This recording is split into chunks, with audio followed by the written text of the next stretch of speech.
Loh kok BUMN jadi dijual-jualin kayak gini? Pertamina dan Telkom pun bukan BUMN. Dan Antaranya aja bukan. Dengan menyelepaskan BPI dan Antara yang mengelola seluruh aset BUMN yang begitu, itunya aset dari APBN. Dan kita menyebut dia bukan penyelenggara negara. Menurut saya menjadi menarik buat ahli-ahli hukum tata negara untuk melakukan uji materi terhadap ini. Dan bahkan di undang-undang ini dikatakan hapus buku Bang Pompi. Baca undang-undang terakhir. Hapus buku segala selesai di kepala BPI dan Antara. Ini menurut saya sedih betul saya melihatnya. Tata kelolanya di mana gitu. Pandu Sahrir misalnya. Soal integriti saya kembali bertanya. Kalau Anda bukan keponakannya LBP, Anda bisa nggak sih jadi? Rosan misalnya gitu ya. Kalau bukan ketua tim suksesnya Prabowo, bisa nggak jadi? Erik gitu. Ya kan? Kalau Anda bukan ketua tim suksesnya Jokowi, bisa nggak jadi? Doni Oskaria misalnya. Ya. Doni Oskaria nggak bisa dipungkiri pernah kerja di tempatnya CT Corp, jadi direksi. Pak Presiden Prabowo, menteri yang mengatasi ini tuh juga sekarang jadi ketua Dewasnya. Berarti Bapak setuju dengan cara seperti ini. Kalau Bapak setuju dengan cara seperti ini, saya khawatir besok ini jadi arisan oligarki gitu loh.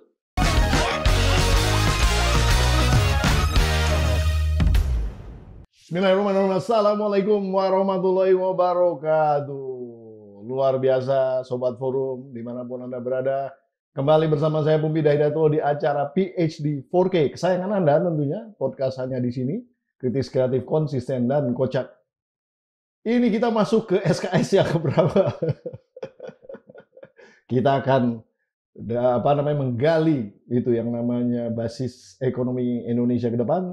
Karena sudah ada di studio ini Bung Yanuar Rizky, ahlinya. Siap. Robin Hood ekonomi. Ya. Jadi belakangan ini yang rame ini urusannya Daya Anagata Nusantara atau disingkat jadi Danantara. Wah. Ngeri kalau ada dana-dana. Dana antara saya pikir tadi, tapi ternyata Daya Anagata Nusantara. Jadi adalah kekuatan masa depannya Nusantara gitu kan. Bagus itu nama.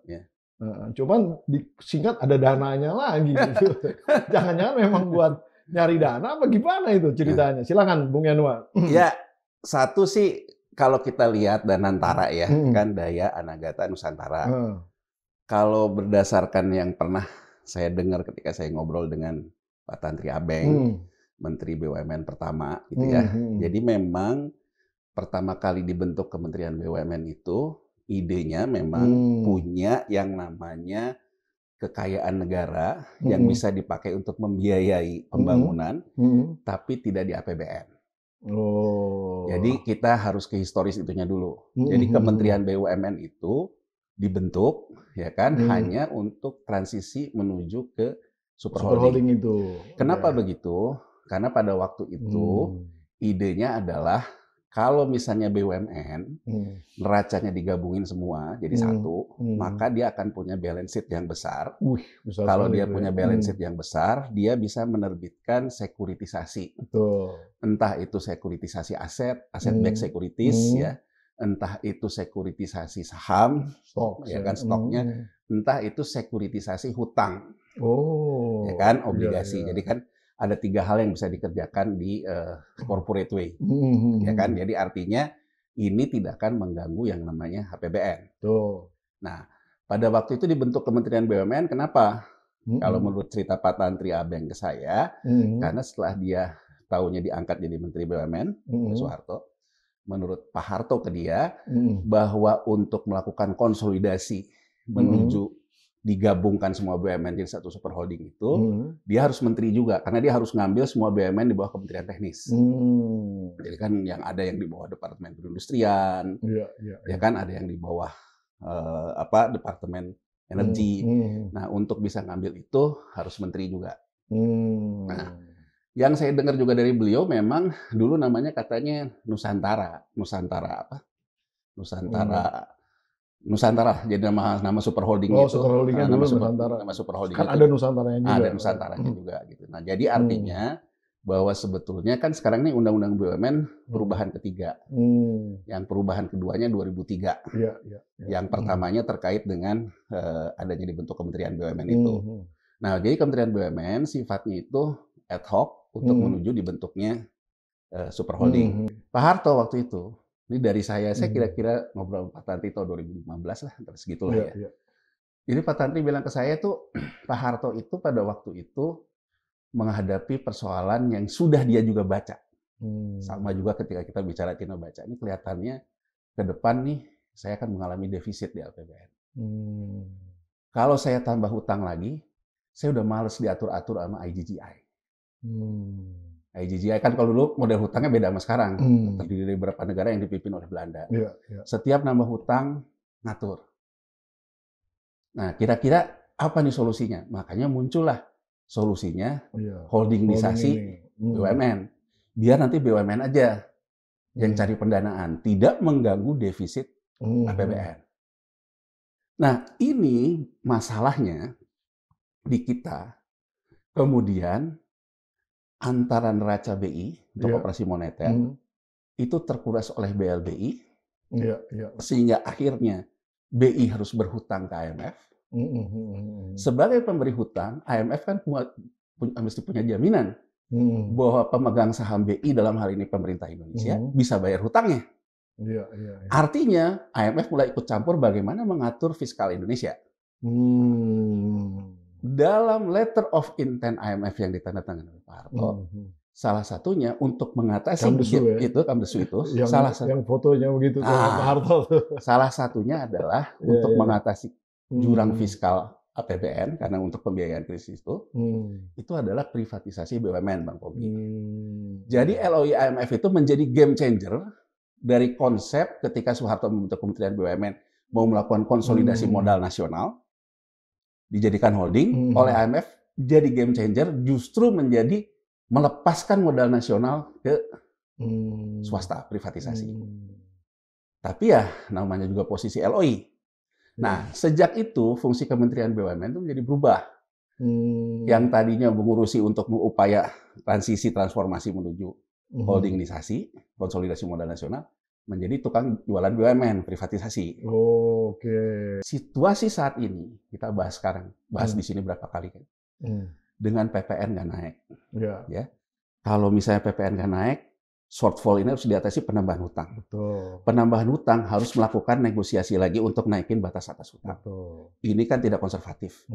Jadi kalau dari ide ini, masalah yang dihadapi oleh pemerintahan Prabowo Subianto itu sebenarnya sama dengan masalah yang dihadapi oleh pemerintahan Soeharto di era-era terakhir. Menghadapi masalah fiskal yang tertekan. Ya kan?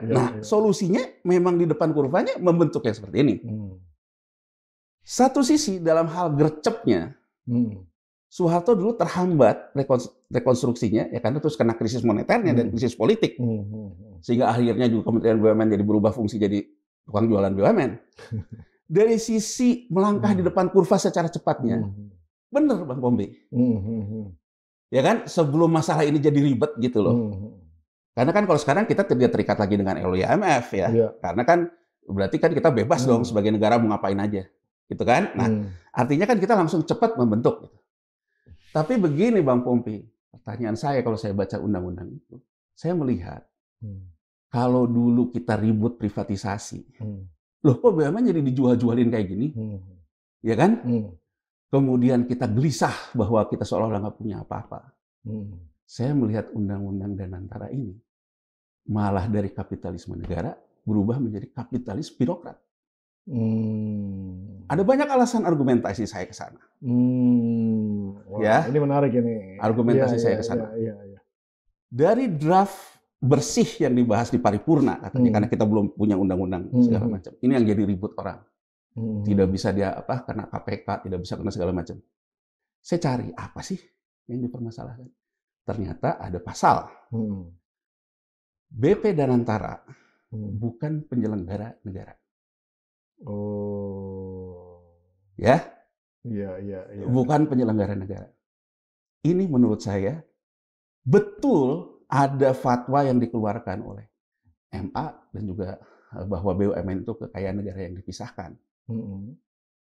Tapi ada juga putusan MK, walaupun kekayaan negara dipisahkan, tetap harus ada penguatan negara. Ya kan? Pertanyaan saya, dengan menyelepaskan BPI dan Antara yang mengelola seluruh aset BUMN yang begitu, itunya aset dari APBN, dan kita menyebut dia bukan penyelenggara negara, menurut saya menjadi menarik buat ahli-ahli hukum tata negara untuk melakukan uji materi terhadap ini. Pasti akan. Uji materi terhadap ini karena MK juga ada putusan, walaupun BUMN itu adalah kekayaan negara dipisahkan, tapi harus tetap ada unsur penguatan negara. Saya bukan ahli hukum tata negara, Bang Pompi, tapi saya juga menggugah para ahli hukum tata negara. Undang-undang ini masuk ke uji materi. Karena kalau berdasarkan putusan MK yang terakhir, betul BUMN kekayaan negara yang dipisahkan, tapi tetap harus aspeknya penguatan peran negara. Dengan disebutkan bukan penyelenggara negara, menurut saya ini sudah masuk ke uji materi. Nah, sampai situ saya terus lihat, bukan penyelenggara negara. Saya lihat, kenapa ya ada tetap Menteri BUMN? Dan Ketua Menteri BUMN-nya pun adalah Ketua Dewan Pengawas. Iya. Di banyak negara, Bang Pompi, itu Menteri Keuangan. Jadi saya ingin mengatakan ke semua yang bertarung ini, kan semua orang bilang ini tarik-menarik, ini segala macamnya. Janganlah kita, kebencian kita kepada seseorang, merusak sistem tata negara. Mungkin dalam konseptualnya jadi salah. Gitu. Mungkin dalam konsep ini, dalam beberapa kekuatan ini, banyak yang tidak setujulah dengan figur Menteri Keuangan. Tapi jangan merusak tentang fungsi Menteri Keuangannya menurut saya. Betul. Tatanannya dirusak hanya untuk mengakomodir orang. Iya, gitu kan. Kalau Anda tidak bisa mengganti si figur itu dari Menteri Keuangan, ya Anda juga jangan merusak institusinya. Bertarunglah untuk mengganti si figurnya sesuai dengan figur Anda dong. Gitu. Iya. Kita bicara tata negara nih, bukan bicara tentang pertarungan politik praktis, Bang Pombi. Iya. Nah, menurut saya berangkat dari situ, ada juga yang tetap pengen punya kepentingan ya. Muncullah tetap ada Menteri BUMN gitu kan. Dan lucunya ya, kata Ketua BPI dan Antara yang ditunjuk Presiden Prabowo kemarin, kata Rosan bilang tata kelola kita tuh nggak mungkin inilah berlapis-lapis. Ini bukan kue lapis. Ya tuh tata kelola itu kan harus, saya nggak mengquote apa yang dikatakan Warren Buffett deh. Tata kelola itu justru harus clear dan kemudian transparan dan kemudian akuntabel gitu. Warren Buffett kan bilang, Bang Popi, kalau kita milih orang, pertama tuh integritas, intelligence itu kemampuan, kepintarannya, ketika dia punya passion, energi. Tapi kata Warren Buffett, kalau yang pertama nggak ada, yang kedua akan membunuhmu. Betul. Ya nggak? Nah, pertanyaan saya, kita selalu bilang, mohon maaf nih, ya dengan seluruh tapi kita kan perlu, karena ini resiko buat orang-orang yang ditunjuk ini, karena Anda sekarang pejabat negara menjalankan aset negara, resiko dong kalau kita kritik. Ya, Anda selalu menggambarkan, wah, Pandu Sahrir misalnya, mengelola aset segala macam lah. Tapi saya bisa tanya juga, kok Bukalapak bisa jadi gitu? Iya nggak? Oke lah, Anda orang yang punya intelligence bagus, punya networking bagus di dunia investment, punya energi, punya passion. Soal integriti saya kembali bertanya, kalau Anda bukan keponakannya LBP, Anda bisa nggak sih jadi? Iya nggak? Rosan misalnya gitu ya. Gini apa? Kalau bukan ketua tim suksesnya Prabowo, bisa nggak jadi? Erik gitu. Ya kan? Kalau Anda bukan ketua tim suksesnya Jokowi, bisa nggak jadi? Doni Oskaria misalnya, ya. Doni Oskaria nggak bisa dipungkiri pernah kerja di tempatnya CT Corp, jadi direksi. Dan di sini kan kental sekali kalau kita bicara zaman SBY, pengusaha yang paling banyak berperan ya CT kan. Kalau zaman Jokowi, pengusaha yang paling berperan LBP, walaupun dia militer, tapi kan dia selalu ingin dikenang sebagai pengusaha, dia sendiri yang bilang. Ya nggak? Ya. Jadi representasi Jokowi dan juga SBY juga merepresentasikan kekuatan oligarkinya. Ada keponakannya LBP, ya nggak? Ya. Kemudian ada orang yang memang pernah bekerja. Ya orang bilang, oh jangan curiga gitu dong, semua orang punya kesempatan dan sebagainya. Oke, Tapi saya ada seorang yang pernah ngomong sama saya, politisi senior, pernah menteri lama gitu ya, bahkan di antar beberapa era pemerintahan. Dia bilang ke saya gini, kau boleh hebat, tapi kalau kau ingin berkuasa, harus ada orang hebat yang membuat kau hebat. Ya kan Bang Bombi? Artinya, invisible hand yang dikatakan Adam Smith itu seperti dikatakan oleh John Nash. Invisible hand itu nggak abrakadabra. Selalu ada orang yang memberikan perannya untuk membuat. Jadi artinya kan, udahlah kita nggak usah pakai teori mendakik-dakik. Intinya kan dia jadi di situ tuh pasti ada yang menjamin. Nah, persoalannya menurut saya, ini bukan berlapis-lapis. Apakah undang-undang ini mengatur tentang integriti, Bang Pompi? Integriti itu diatur oleh apa? Anti konflik kepentingan. Iya. Saya menanti PP-nya Pak Prabowo. Soal tata kelola Danantara. Yang ingin saya nantikan apa? Dan sayangnya di Setnek belum ada, kalaupun katanya udah ditandatangan. Yang ingin saya nantikan, ada di situ PP-nya mengatakan bahwa semua orang yang di BP Danantara harus mendeklarasikan afiliasinya, baik hubungan keluarga, maupun hubungan usaha. Ini bukan barang baru, di Amerika diatur Bang Pompi. Amerika tuh negara kapitalis juga, jadi dia ada undang-undang tentang anti konflik kepentingannya. Dia harus deklarasi, jadi publik itu tahu dari deklarasi bahwa dia tuh konflik afiliasinya secara keluarga dengan ini, secara usaha sama ini. Di Amerika ada fatwa dari Supreme Court-nya, MA lah kalau kita. Kalau orang kemudian masuk ke dalam korporasi, perusahaan publik, dan dia punya afiliasi yang memungkinkan punya potensi transaksi benturan kepentingan, maka dia harus menjalankan yang disebut dengan abstain teori.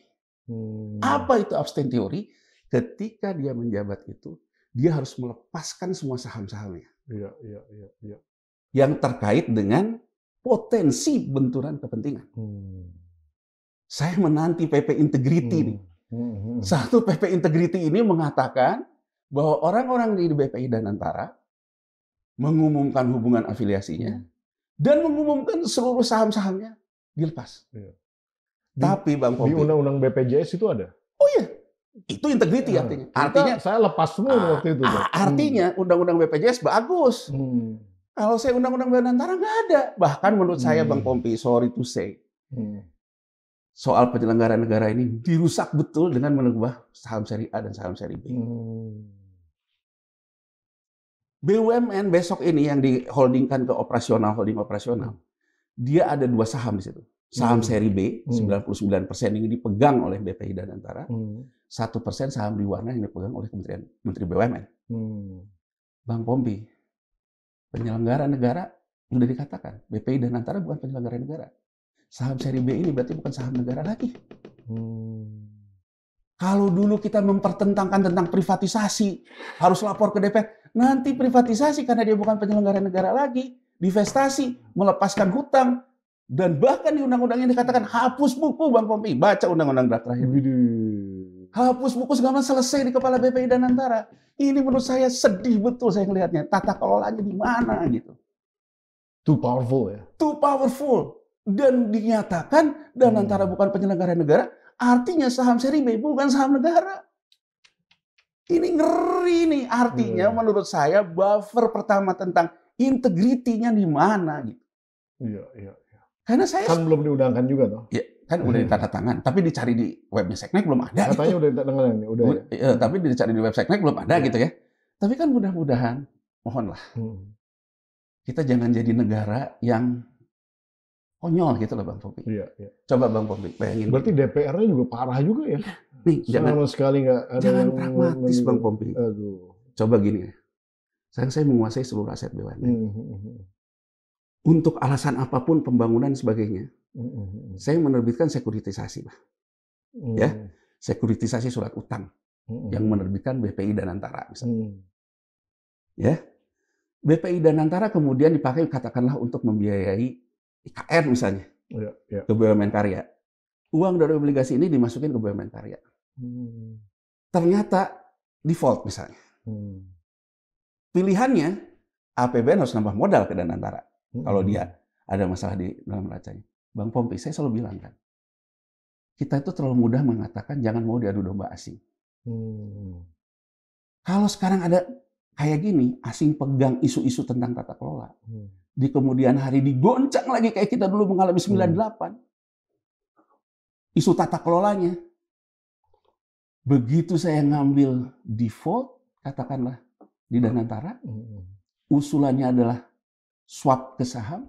Sekali ngambil Danantara, saya ngambil semua BUMN. Ini kalau kita mau ngomong geopolitik gitu loh. Benar nggak?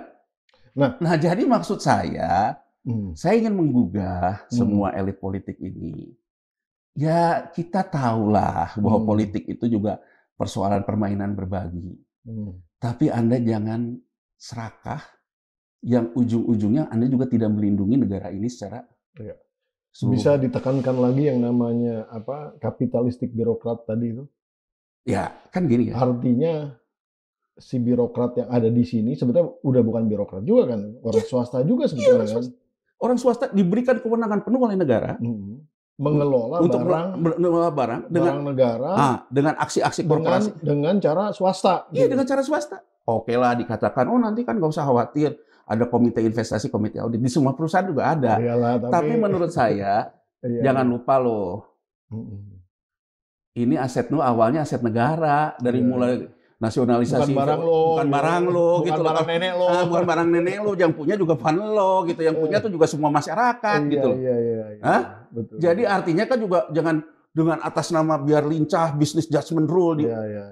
Waduh, ini bahaya nih menurut saya. Dan saya ingin melakukan memberikan antitesisnya sederhana aja. Di mana integriti diatur, ya kan? Nah tadi kan kenapa saya mengatakan menggeser menjadi kapitalis birokrat? Ya tadi karena integriti tidak diatur. Saya ambil contoh deh Bang Pompi. GoTo ya mendapatkan dana dari Telkomsel.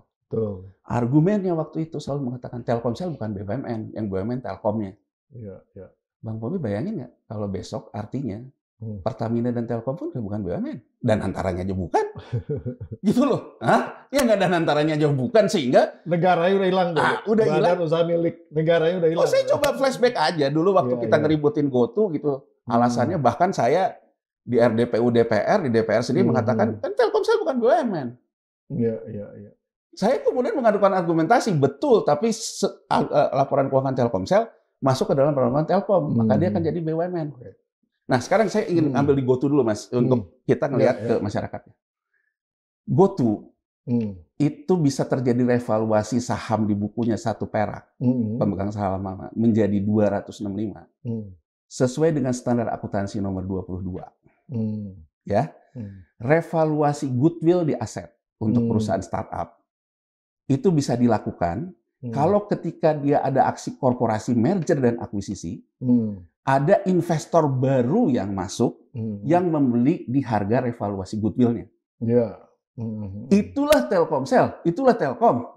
Dia membeli 265. Artinya orang-orang yang tadi punya 1 perak angkatlah harga sahamnya ke 265. Itulah dia kemudian jadi untung di bursa. Seturun-turunnya ke harga sampai 50, dia masih untung 50 kali. Skala laporan keuangan Telkom, kan kalau Telkom sekarang dibandingkan Danantara kecil, karena Danantara kan akan menggabungkan semuanya. Bisa gitu tuh Bang Pompi. Saya ingin mengatakan Pak Presiden Prabowo, menteri yang mengatasi ini tuh juga sekarang jadi ketua Dewasnya. Berarti Bapak setuju dengan cara seperti ini. Kalau Bapak setuju dengan cara seperti ini, saya khawatir besok ini jadi arisan oligarki gitu loh. Kelihatannya nih bisa jadi. Bisa jadi begitu ya. Kita kan warga negara kan boleh juga berpendapat dong. Benar nggak? Nanti keluarin ini injeksi apa. Padahal reform Sasak di Cina, Hasanah dan juga bahkan Temasek sendiri. Hukuman mati itu ancamannya tuh. Iya, hukuman mati. Dia penguatan fundamental negara. Jadi kayak Cina, bagaimana kemudian dia membangun reformasi pertanian, membangun industri di sana. Fokus belanjanya itu kepada penguatan ekonomi. Cina itu waktu setelah Tiananmen gitu ya, ada konsolidasi politik di tingkat elit mereka. Tentu mereka lebih mudah karena satu partai, partai komunis Cina lah, ya kan. Walaupun mereka juga mulai mengatasi pertikaian antara Mao Zedong dengan Xiaoping. Deng Xiaoping. Jadi pada waktu itu Xiaoping mencoba mulai melakukan konsolidasi agar permusuhan lama ini secara ideologis itu selesai untuk kepentingan negara. Nah, jadi kalau dari beberapa susahnya kan di Cina ini referensi agak susah ya, gitu ya referensi. Tapi dari beberapa referensi jurnal ekonomi politik yang saya baca, jadi intinya adalah Xiaoping itu ketika melihat ada Tiananmen itu, dia melihat sebetulnya ada sinyal, ada dari kelompok muda ini jengah melihat elit-elitnya, melihat mereka gitu. Jadi di bawah sulit gitu, sementara di atas ada kesulitan. Nah, jadi untuk tetap mempertahankan ideologi Cina, maka kita harus membuka ruang untuk kelompok baru ini tetap punya harapan. Intinya begitulah dari Xiaoping. Nah, reform ini kemudian memperkuatlah aspek negara di Politbiro, ya kan? Nah, sampai kemudian mereka menyadari ini kelihatannya Asia bakal krisis. Nah, dia mendahului kurva. Mendahului kurva ketika sebelum krisisnya itu terjadi, dia kemudian memberikan kewenangan pemerintahan kepada menteri. Presiden tetap ada, karena kan presiden pemimpin Partai Komunis Cina, gitu ya. Nah, disepakatilah di Politbiro ini ada perdana menteri, namanya Zhu Rongji. Zhu Rongji ini sebelumnya adalah gubernur Bank Sentral Cina, Public Bank of China. Jadi kalau kita sekarang mau melihatnya dari sisi storytelling, ini sebenarnya tidak terlepas dengan kepercayaan Cina tentang the art of war-nya Sun Tzu. Jadi the art war of Sun Tzu ini kan selalu mengatakan kalahkanlah musuhmu dari energi terbesarnya. Betul. Jadi karena melihat episentrumnya itu di krisis moneter di depan kurva, maka dia serahkan ke pemerintahan ini juga ke orang monetaris, tapi mengurus pemerintahan. Itulah Zhu Rongji. Dia menjadi perdana menteri. Nah, Zhu Rongji ini juga mendapatkan mandat, dikatakan bahwa dia, jadi gampangnya gini loh Bang Popi, gampangnya gunakanlah energi moneter, tapi untuk penguatan fundamental ekonomi Cina. Menjadi seorang monetaris. Yang menarik kan pidato Rongji pertama, di banyak jurnal itu dikenang dua hal yang dikenang. Ucapan dia bahwa dia akan membasmi koruptor. Kalau di antara kita semua ini pada akhirnya koruptor, satu peti mati terakhir buat saya. Itu yang paling banyak di-quote. Betul. Nah, kemudian yang paling banyak juga dibahas di dalam sisi reform ekonomi adalah ucapan dia, saya memimpin saat pengangguran besar di Cina. Ada 1 miliar orang menganggur. Jadi intinya, seperti juga kita cerita waktu Tiananmen tadi, intinya ada kelompok muda yang frustasi kan soal lapangan kerja dan sebagainya. Maka yang di delivery pertama adalah penciptaan lapangan kerja. Betul. Dan persoalan korupsi. Nah, kata Rongji, kalau ada 1 miliar penganggur, satu orang buat 1 tusuk gigi, biarkan 1 miliar tusuk gigi itu saya yang menjualnya. Jadi konsepnya Bang Pompi kalau kita lihat, reformnya sederhana. Berikanlah pekerjaan yang bisa dikerjakan oleh rakyat Cina, nggak mendakik-dakik gitu. Kayak kita membahas AI gitu ya, nggak mendakik-dakik. Jadi pokoknya mereka kerjain, dan tugas saya sebagai negara menciptakan pekerjaan itu, lalu menjualnya. Jadi ciri khas orang monetaris betul. Jadi ciri khas orang monetaris betul bahwa ya sales ya. Ya kan prinsip itu sales jualan, tapi dia mengerikan ini. Nah, dalam pelaksanaannya disitulah memang sejarah baru Cina.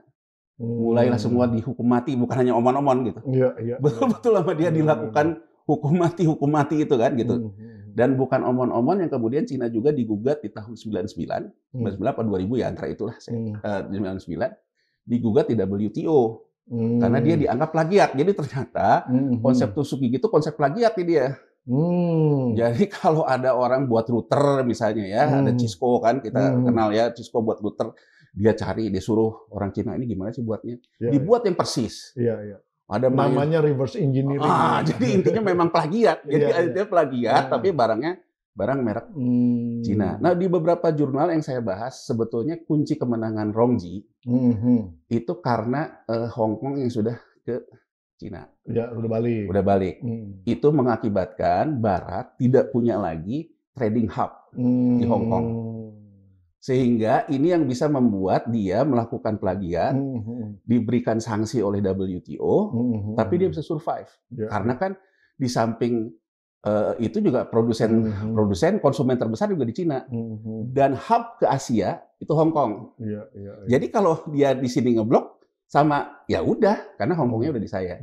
Jadi kalau banyak jurnal ekonomi yang saya baca tuh sebenarnya kunci sukses dia, plagiat itu tidak bisa dikalahkan oleh sanksi WTO karena dia memang sudah menguasai kembali Hong Kong. Nah, Bang Pompi, kenapa saya cerita ini?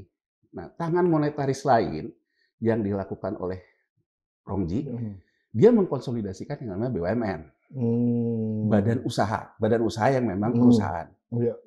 Nah, dia membentuklah di tahun 2003 di akhir masa jabatannya, kan setelah itu dia selesai reform Cina. Jadi terakhir reform Cina dalam masa kepemerintahan Rongji adalah dibentuknya badan pengelola BUMN holding, namanya SASAC. Isinya semua BUMN Cina, SASAC. Nah, BUMN ini dengan dikonsolidasikan satu di badan ini, cara berpikirnya monetaris, menerbitkan surat berharga. Surat berharga ini kemudian jadi operasi moneter dibeli oleh Bank of Central Public Bank of China. Kemudian kan ini yang dianggap kemudian oleh Alan Greenspan manipulasi mata uang. Karena dia memutar antara SASAC dan juga instrumen moneter di Public Bank of China, tapi dia juga menerapkan yang namanya capital control. Jadi kalau orang invest di Cina, uangnya nggak boleh kemana-mana. DHE lah kalau di kita. Karena kan ternyata seperti misalnya Disney, pabrik-pabrik brand barat, setelah melihat, oh yang plagiat kok bisa lebih murah ya, tapi barangnya masih oke juga. Nah akhirnya terjadi kan, yang namanya barat itu outsourcing pabriknya ke Cina, pemilik brand dia, milik merek. Itu kan the beauty of China yang banyak ditulis di jurnal-jurnal ekonomi. Jadi keberhasilan reform dia walaupun banyak researcher mengatakan ya karena dia pegang Hong Kong ya. Nah ini yang kemudian menjadi transmisi Cina sebesar sekarang. Malaysia juga hampir mirip sama Cina. Kenapa? Gini Bang Pompi, krisis moneter terjadi di Asia. Tapi yang tidak diikuti oleh krisis sosial, politik, tidak akan menjadi krisis ekonomi yang lebih besar. Yang menandatangan LOIMF itu adalah Indonesia dan Korea Selatan. Karena dua negara ini menjadi krisis ekonomi yang lebih besar. Mesti ngambil duit dari IMF. Malaysia, Mahathir, go to hell IMF. Dan dia pada waktu itu dalam posisi juga kuat secara politik.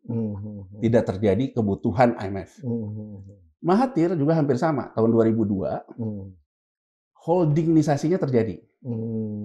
Konsepnya hampir mirip sama Cina. Holding kan semua BUMN-nya. Cuman kalau di Malaysia dia buat cluster. Jadi dia bilang BUMN ini kan ada fungsinya juga menyediakan barang publik. Ada fungsinya juga mengelola kekayaan alam dan sebagainya. Kayak UUD 45 kita. Nah dia kemudian membuat cluster antara corporate way sama public. Jadi corporate public service sama public governance dan corporate governance. Untuk yang heavy di corporate governance, ya. Dan kemudian terkait dengan public governance-nya kecil, ya komersil lah kalau kayak kita kayak Telkom kan jualan pulsa, jualan segala macam ya kan. Dia tuh ibaratnya lebih ke corporate, tapi public melayani barang publiknya sedikit. Ini semua digabungkan di holding yang namanya Hasanah. Tapi kalau misalnya dia tuh ada juga corporate-nya, tapi dia juga mengatasi barang publik. Tapi dia juga bisa ada laba. Kan salah satu ciri corporate itu kan laba. Ya, itu semua digabungkan di Petronas. Betul. Makanya kalau kayak di Malaysia kayak pupuk itu di Petronas. Gitu ya kan, segala macam itu di Petronas. Jadi mengatasi barang publik, petrochemicals, semua gitu, semua yang terkait dengan mengatasi barang publik, tapi dia bisa untung karena dia bisa jual juga di pasar, itu digabunginnya semua di Petronas. Jadi dan antaranya Malaysia itu bukan hanya Hasanah, kan sekarang banyak orang ngomong Hasanah gitu. Dan antaranya Malaysia itu ada dua, ada Petronas, ada Hasanah. Tapi kan kemudian juga ada yang kesisir dari clustering itu, yang cost center Bang Pompi. Peran corporate-nya tipis, tapi peran public service-nya besar. Misalnya Bulog ya harus menyediakan ini segala macam. Nah, yang subsidinya banyak lah ya. Subsidinya banyak. Nah, yang ini tetap bentuknya itu kalau di kita BLU, Badan Layanan Umum. Di bawah tetap di bawah Menteri Keuangan. Ini juga hampir sama dengan SASAC ini selesai di tahun 2002-2003. Nah, kemudian yang kayak Hasanah segala macam, makanya kan modelnya one tier, ketua dewan pengawasnya itu ya Perdana Menteri, wakilnya Menteri Keuangan, gitu ya, di bawahnya nanti ada segala macam, ada executive board dan sebagainya. Nah, orang Bang Pompi selalu dikaburkan dengan pernyataan dan antara ini kayak Temasek. Kemudian kalau kita baca di publik juga mengatakan, ini lama-lama bisa kayak proyeknya Najib, 1 MDB. Menurut saya memang komunikasinya sangat buruk soal Danantara ini. Belum ada juru bicara juga kan? Yang ada juru bicara dengan yang menjelaskan gitu. Kan ini kan sebetulnya reform Asia. Kalau kita bicara gitu loh, reform Asia, dan it's very simple. Ketika Kementerian BUMN itu dijadikan korporasi super holding, namanya Danantara. Sesimpel itu gitu. Tapi mendaki-daki ke ngomong 300 triliun, uangnya begini, kan.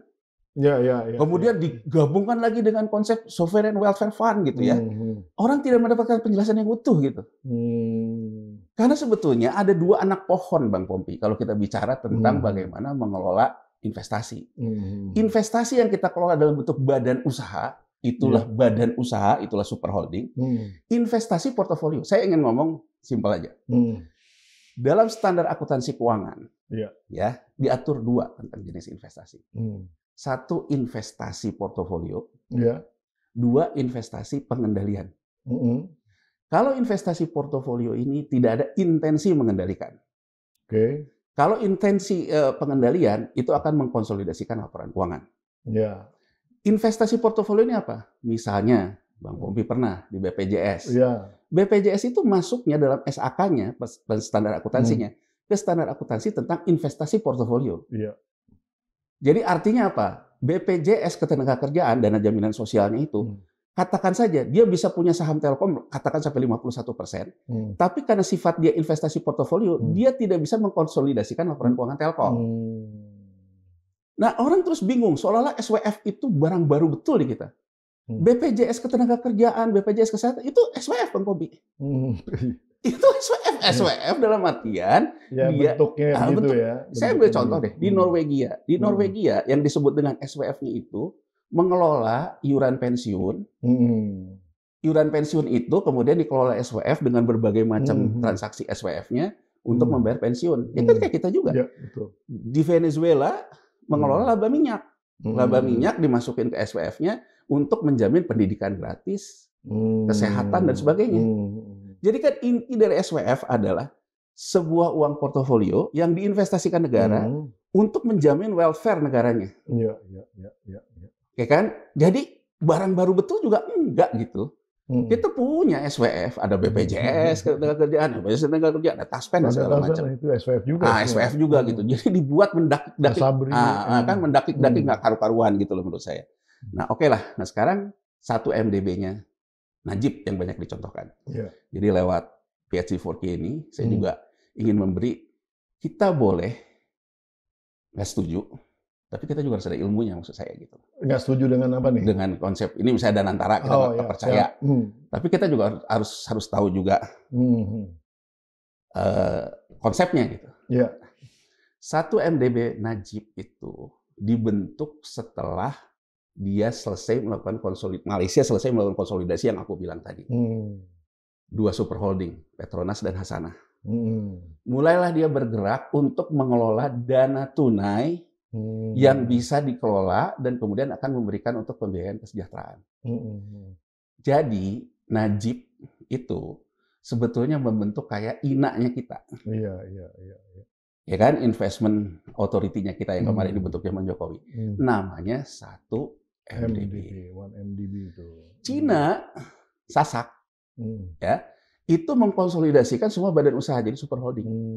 Tahun 2008, setelah ngelihat Amerika crash dan Cina mendapatkan laba moneter yang besar, karena kalau dalam episode moneternya Cina tuh memang akhirnya memenangkan pertarungan dari kesalahan Greenspan menaikkan bunga di tahun 2004. Dia mendapat laba moneter yang besar di tahun 2008. Laba moneter yang besar di tahun 2008 ini dikeluarkan dari neracanya Bank Sentral Cina, dipakai untuk mendirikan yang namanya China Investment Corporation. Itulah SWF dia.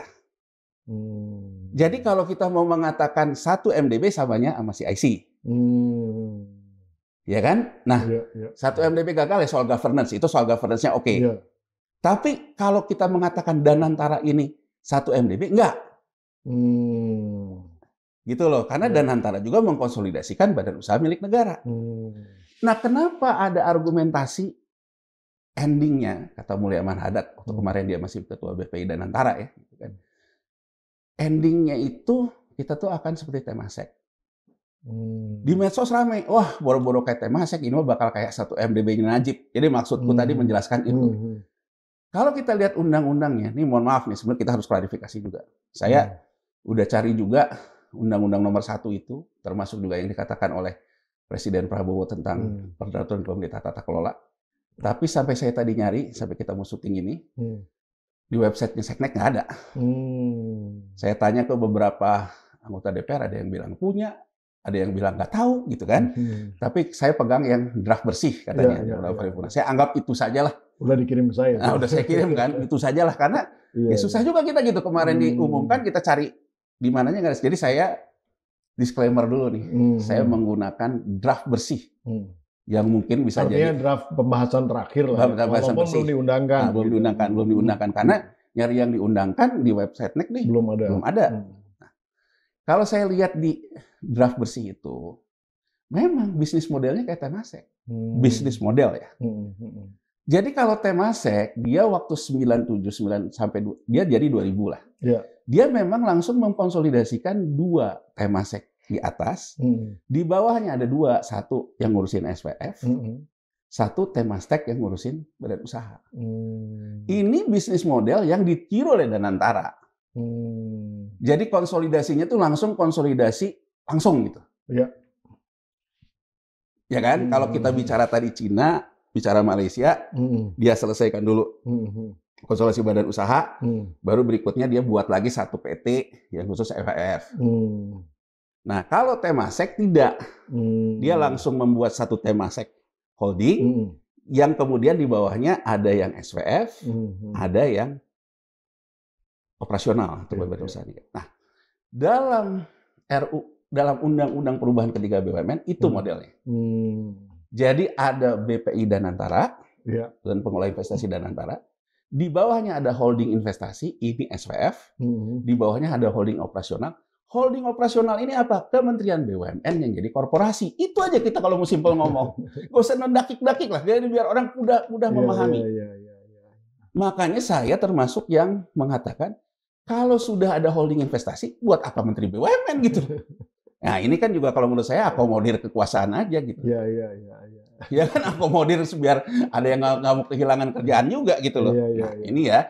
Jadi kalau sebenarnya simpelnya kita cerita, begitu ada holding investasi, semua orang Kementerian BUMN, gampang cerita Bang Pompi, dan semua pekerjaan itu sebenarnya pindah ke sini. Itulah Sasak, Sasak lah terutama. Hasanah dan sebagainya. Itulah mereka pindah gitu. Ya kan? Nah, yang tentang, cuman kita langsung buat sama kayak si Temasek yang si holding investasi. Nah mungkin nanti ini ngambil INA, mungkin Taspen, ya. Kemudian asuransi-asuransi yang di BUMN ini nanti mungkin akan ke sini. Karena itu kan terkait transaksi portofolio semua. Nah, Bang Pompi, sampai di situ sebetulnya kita memahami Danantara ini ya secara ide, secara teknokrasi. Ini bukan ide baru. Ini juga dibahas oleh beberapa negara Asia, bahkan oleh Indonesia sendiri. Orde Baru terakhir, ini solusi di depan kurva untuk mengatasi persoalan fiskal APBN. Cina, Malaysia berhasil menggunakan ini. Berhasil bangkit lebih cepat dari krisis moneter. Dengan menggunakan energi monetaris yang disebut dengan membentuk holding seperti ini. Sehingga dia punya keleluasan membentuk surat berharga dan sebagainya. Indonesia gagal karena kita kena LWMF. Jadi kalau kita bicara, kita ini terlambat.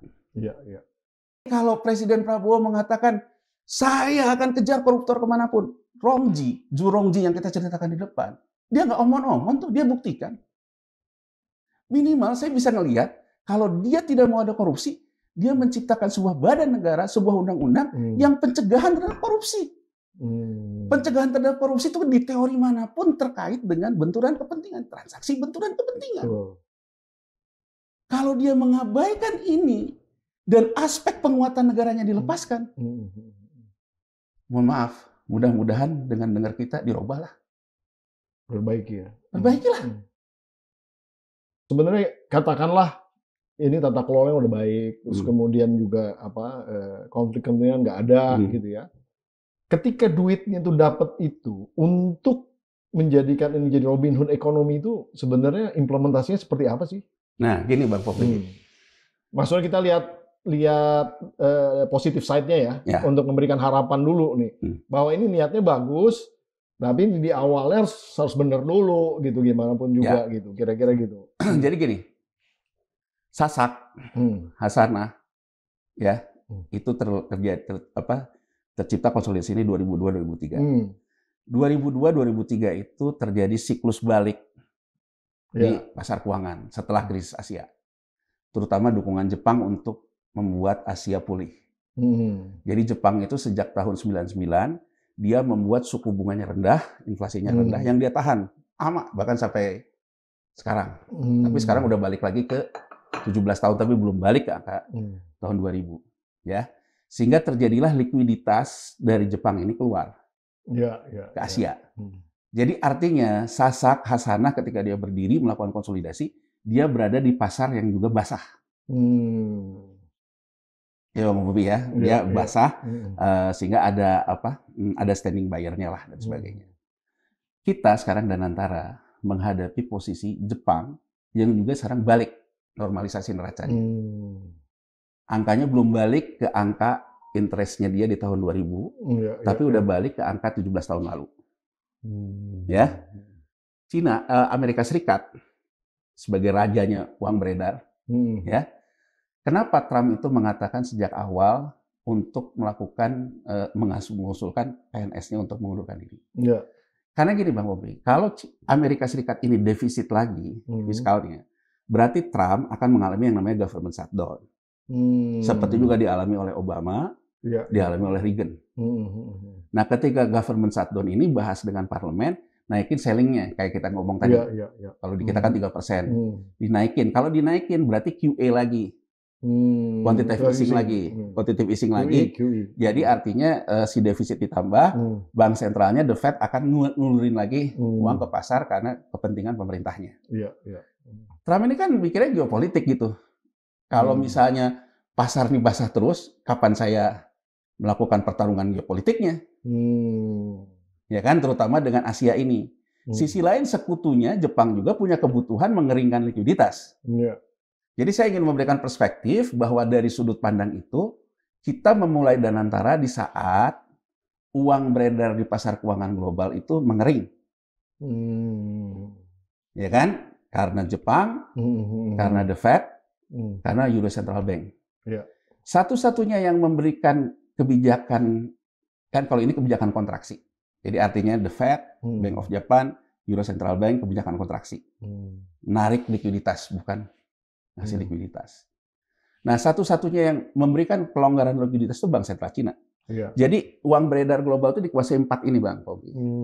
The Fed, Bank of Japan, Euro Central Bank, Public Bank of China. Ini yang disebut dengan Major Central Bank. Dialah yang menguasai uang beredar global. Di antara 4 ini, hanya Public Bank of China yang kebijakannya itu likuiditas yang longgar. Tapi persoalannya, Cina ini juga sekarang lagi mengatasi krisis properti dia. Jadi kebijakan krisis uang longgarnya ini lebih banyak diserap untuk kebutuhan dalam negeri, tidak akan bocor keluar. Karena dia juga lagi mengatasi yang di dalamnya. Jadi kalau menurut saya hitung-hitungan kalkulasi 2025 ini uang kering. Dan antara muncul. Kembali ke pertanyaan Bang Pompi soal Robin Hood tadi, memang seperti kita bahas di sini, tidak ada pilihan lain. Kita harus menghidupkan yang namanya uang domestik. Uang domestik kita dari mana? Betul, DH ekspor yang dikeluarkan oleh Prabowo. Ya kalau situ pada ngerem, ya saya tarik aja duit saya, DH ekspor. Ya. Terus di mana lagi? Ya terkait dengan orang-orang kaya kita yang nyimpen duit di luar kan? Nah, orang kaya yang nyimpen duit di luar ini kan kalau dia orang baik-baik ya tentu harus diyakinkan tentang governance-nya. Ya kalau orang bisnis baik lihat governance kayak gini, percaya nggak? Orang aja sekarang mulai ngomong tarik duit di bank, itu kan wujud-wujud ketidakpercayaan kan orang lihat, loh kok ini jadi kabir ya? Jadi kapitalis birokrat, karena kenapa? Jujur, komunikasinya ini tidak cukup meyakinkan untuk mengatakan bahwa ini dikelola dengan integriti. Jadi OJK saya baca tadi mengatakan dia menyanggah tidak ada ras di bank BUMN. Ya benar, karena bank BUMN itu penyimpan dana terbesarnya BPJS Ketenagakerjaan, BPJS Kesehatan, dana pensiun BUMN, perusahaan-perusahaan BUMN. Ya kan? Yang retailnya sedikit. Kalau tetangga sebelah nih, yang swasta, itu benar kalau nasabah yang ngambil itu ras, yang swasta. Tapi sebagai sebuah sinyal yang bergerak di kelompok kelas menengah, ini sinyal ketidakpercayaan kelas menengah loh terhadap integriti dan antara. Jadi menurut saya Pak Presiden juga jangan tipis kuping. Walaupun ini juga jangan dianggap remeh, nggak ada korasnya, tapi ini sinyal. Sinyal adanya ketidakpercayaan terhadap integriti dan antara. Jadi kalau menurut saya Bang Pompi, ya, kenapa orang khawatir terhadap Bank BUMN? Oke? Sekarang kita ngomong dulu deh yang holding operasional. Ya. Holding operasional kata Pak Prabowo 14,7 ribu triliun. Saya nggak tahu ya, kalau yang saya lihat dari konsolidasi laporan keuangan BUMN yang ada di web Kementerian BUMN adanya sampai 2023. Ya. 2024 nggak tahu. Di situ sih balance sheet-nya nilainya 10.500 triliun. Gitu ya. Nah, dari balance sheet 10.500 triliun itu kalau saya lihat laba ditahannya, jadi laba ditahannya itu sekitar 1.200 triliun. Dari 1.200 triliun itu dalam neraca konsolidasinya yang disimpan di kas, setara kas itu sekitar 700-an lah, 600 cash, setara kasnya itu ada sekitar 200 sekian, 800, ada piutang ke pemerintah, subsidi dan sebagainya, itu masih ada tuh ya? Masih. Dan ada kemarin kita bahas itu ya. Dan ada piutang usaha. Jadi saya mau bilang uang cash yang ada benar-benar dalam BUMN itu 600, yang betul-betul cash. Ya kan? Kenapa orang ngomongnya ke perbankan? Ya. Karena Bang Pompi, yang punya laba ditahan yang belum dialokasikan itu yang gede itu bank.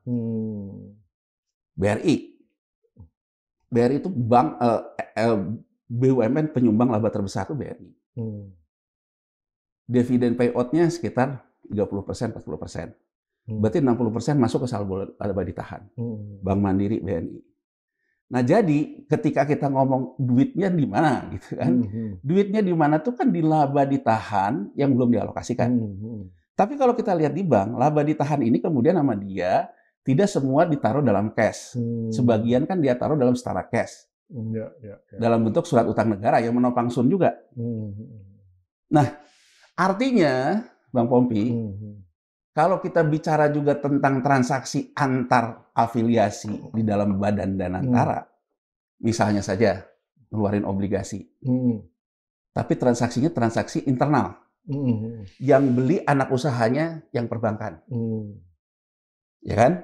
Nah, perbankan bilang, tapi saya berarti kan pemegang sahamnya dalam hal ini BPI dan Antara memutuskan laba ditahan yang dalam rules masa lalu belum dialokasikan, sekarang saya alokasikan.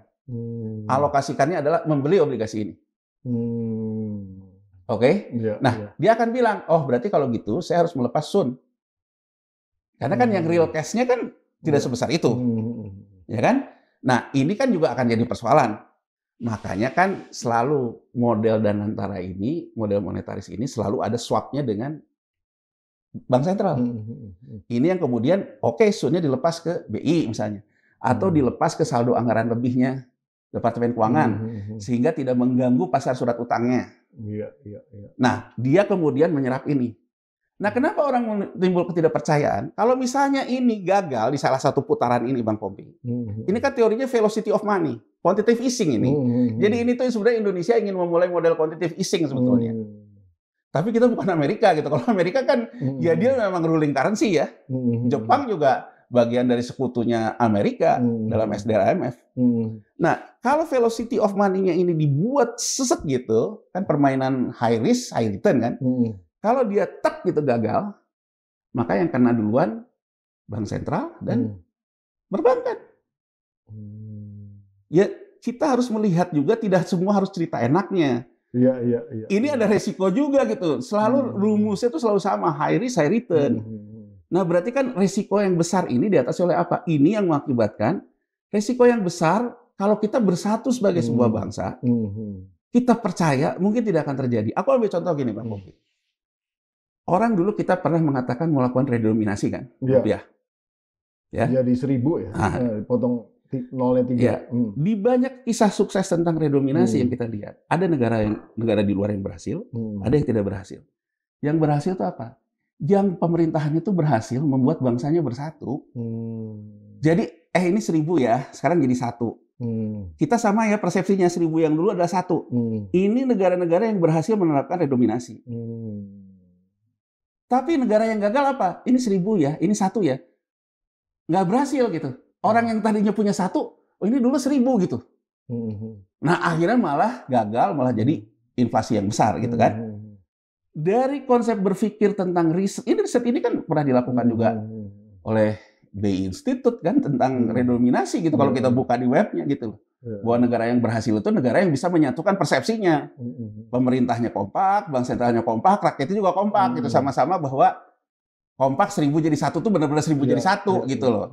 Jadi kan kenapa sulit dieksekusi kan memang yang susah menyamakan persepsi.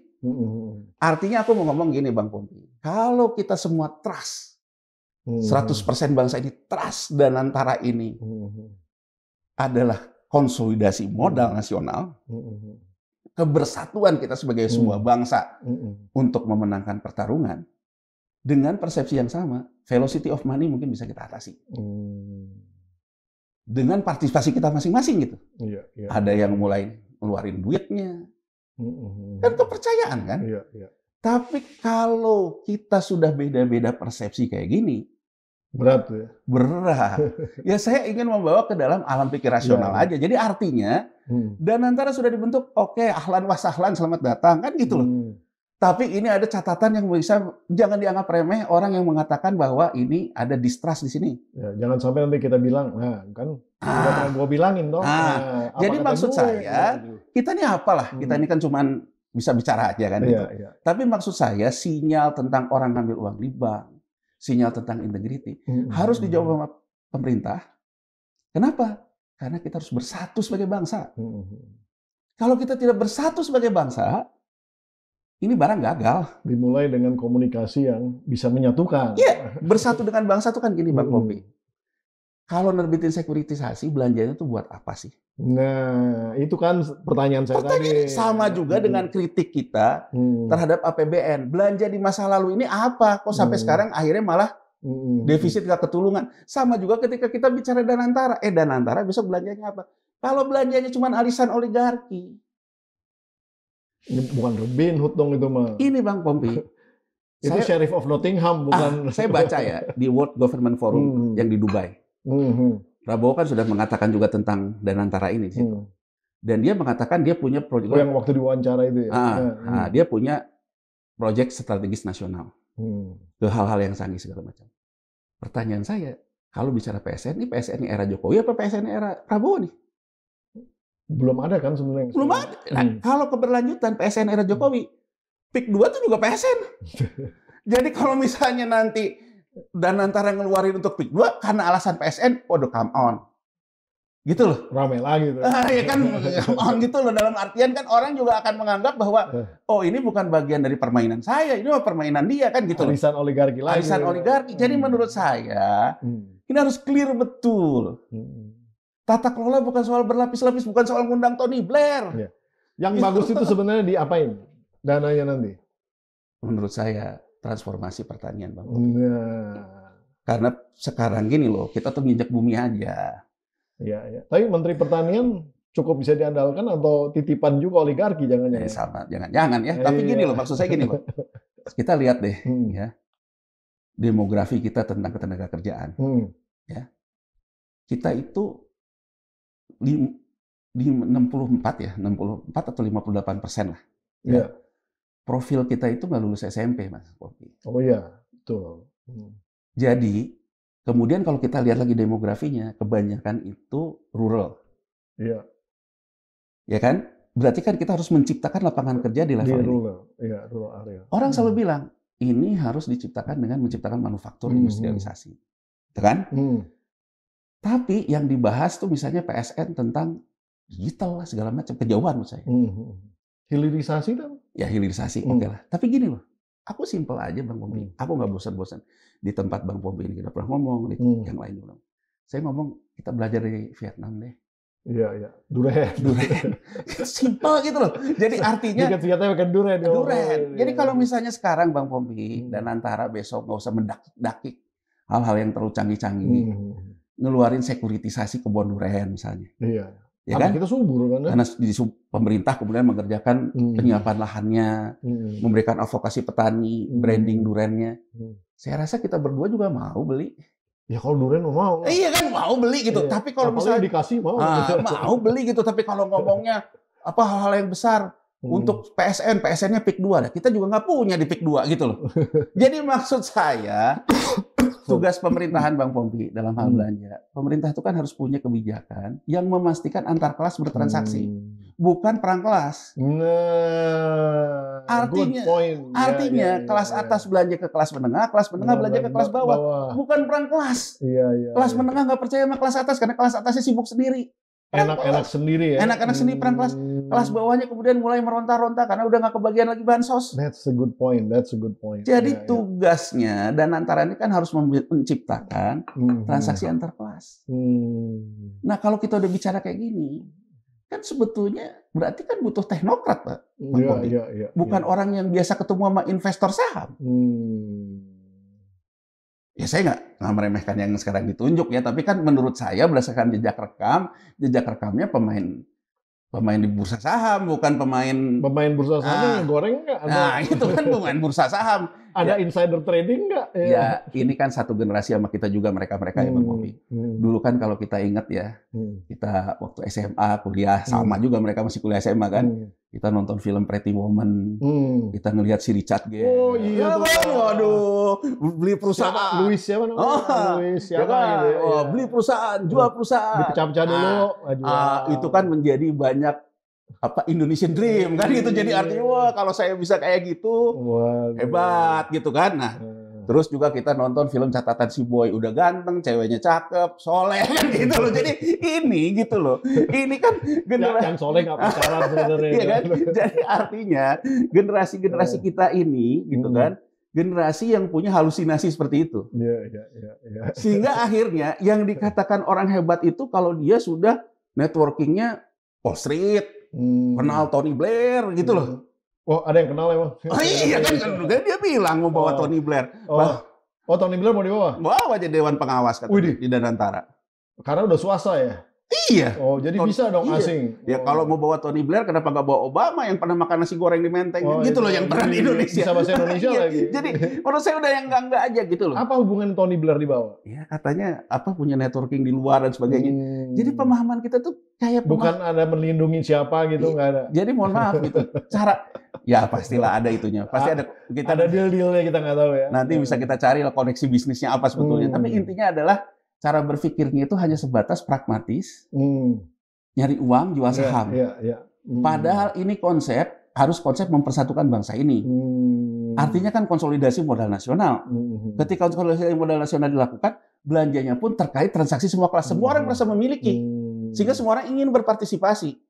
Kalau yang terjadi sekarang kan orang mulai bertanya, ini mainan siapa ya? Jadi menurut saya Pak Prabowo gitu, tolonglah. Jangan sampai Pak Presiden Prabowo yang kita kenal selalu mengatakan saya paling tidak suka dengan neolib. Jangan sampai juga akhirnya negeri ini menjadi neolib justru di saat Bapak memimpin. Sebagai rakyat suka tidak suka Bapak Presiden, milih tidak milih Bapak Presiden. Krisis biayanya akan lebih mahal Pak Presiden. Jadi saya sebagai rakyat berharap para presiden bisa memimpin soft power memimpin persatuan bangsa ini. Ya kan? Kalau Cina bisa berhasil dengan reform oleh Zhu Rongzi lewat Sasaknya, Malaysia bisa berhasil reform dengan Hasanah dan Petronas, Singapura dengan Temasek. Itu semua karena mereka berhasil mempersatukan bangsanya. Bahwa ini terkait dengan modal nasional yang kita kelola sama-sama, penguatan negara, state capitalism, yang kita pakai untuk transaksi antar kelas. Jadi mohon Pak Presiden menghentikan sinyal-sinyal pelemahan negara di Danantara, karena asalnya pun aset negara. Itu saja Bang Kopi. Luar biasa ini. Saya nggak pernah ngeraguin lah idealismenya Bung Yanuar ini. Karena kita kan orang-orang idealis. karena nggak punya kepentingan apa-apa. Iya kan gitu. Waduh, ini nggak kerasa nih, waktu juga yang membatasi. Tenang, nanti ada SKS berikutnya. Kita sambung lagi di jilid berikutnya. Kan Kim aja ada jilid 1, ada kabinet itu ada jilid 1, ada jilid 2. Nah, kita juga nanti ada jilid-jilid terusnya. Terima kasih ya Bung Yanuar di sini, dan luar biasa sekali nih apa yang dibahas, membuat kita lebih cerdas dan lebih paham lah tentang bagaimana sih melihat apa yang namanya daya Anagata Nusantara atau Danantara ini. Terima kasih. Sama-sama Bang Kopi.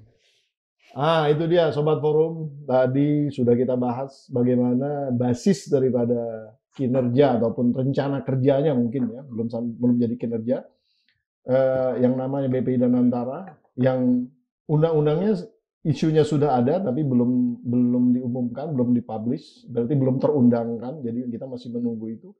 Dan tentunya kita berharap masih ada catatan-catatan yang memang harus diperbaiki, dan bukan hal yang kecil gitu. Itu justru sangat-sangat esensial dan basis daripada bagaimana menimbulkan satu kepercayaan publik yang tinggi terhadap basis integritasnya lembaga ini.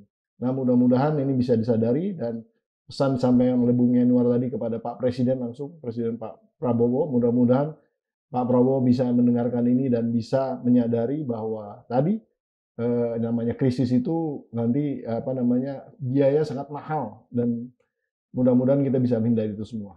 Kita selalu berharap bahwa Indonesia menjadi lebih baik dan terus membaik dan menjadi jaya ke depan tentunya, siapapun yang memimpin, dan mudah-mudahan Pak Prabowo bisa menjadi satu basis langkah ya bagi majunya Indonesia ke depan. Nah, saya Pembida Hidayatullah undur diri karena waktu juga yang membatasi kita. Nah, mudah-mudahan kita bisa bertemu lagi di sesi berikutnya PhD 4K.